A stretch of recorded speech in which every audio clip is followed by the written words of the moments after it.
Hi team, we run. Coach Alexa here for Reading, South Oxfordshire and the internet. Some of you may know that alongside running coaching I do sports massage therapy, and a conversation has come up a couple of times over the last month with some of the people that I treat about the fact that nobody is symmetrical. I'm certainly yet to meet somebody who's perfectly symmetrical, and in fact it was also prompted last month. I spotted a study on Twitter, which I never find anything again on Twitter or X or whatever it is these days, which is slightly frustrating, but it was an interesting study, and the headline of it was that over about 90% of the population have a discrepancy in their leg length, which means that one leg is slightly longer than the other. And it really got me thinking on top of these two conversations I'd had with a couple of my patients, because yeah, I've certainly never met anyone who's symmetrical, and it turns out that is in fact the reality, as is sort of demonstrated by this difference in leg length for 90% of us. And it can happen in lots of different ways. So even from when you're a tiny, tiny tot, you've probably got a dominant hand that you're reaching for. So that dominant hand, arm and shoulder will just be doing a little bit more work than the other one. Now, we know that from training, following training programs, if you ask your body to do a little bit more work, it adapts, right? The bones get a little bit stronger and bigger, the muscles adapt, the tendons adapt, the ligaments adapt. So from a very early age, we're creating this situation where me as a right-handed person, I've got a slightly bigger right hand. If I'm wearing quite fitted gloves, I notice the fact that I've got a slightly bigger right hand. I've certainly got a slightly stronger right arm, regardless of whether I do lots of upper body training or none, which both approaches I've tried over the years. My right arm, no matter all my efforts to try and keep things symmetrical, my right hand and arm is stronger than the left. I've treated people who work in trades, so sort of building or plumbing or electricians, and it's sometimes more noticeable in them.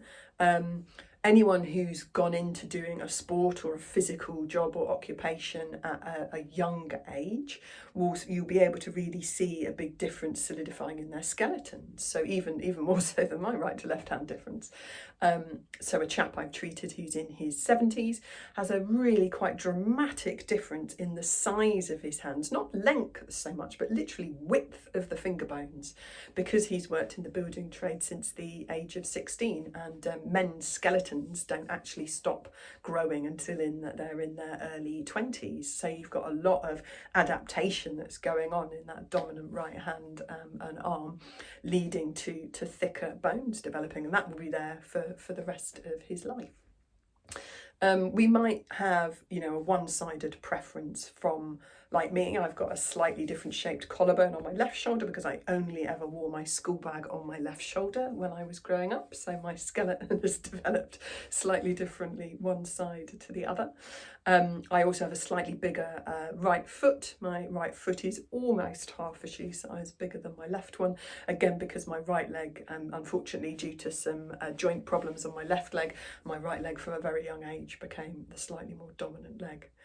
And we will get this in sports as well. So running is a pretty symmetrical sport, she says, whilst also pointing out that nobody is symmetrical. And I certainly see this in people's running form. We think we're running symmetrically, and often we're not. And in small amounts, that's no bad thing, really. And what I'm saying today in this video is that that's perfectly natural. Too big an asymmetry is sometimes where we can start picking up niggles in running. So running is quite a repetitive sport, and even if I'm only putting 2% more through my right leg, that over time, if I'm training for longer distance stuff, might start to become a bit more noticeable, and it might be worth doing a little bit of technique tweaking or strength training to try and minimise that asymmetry that you might have naturally.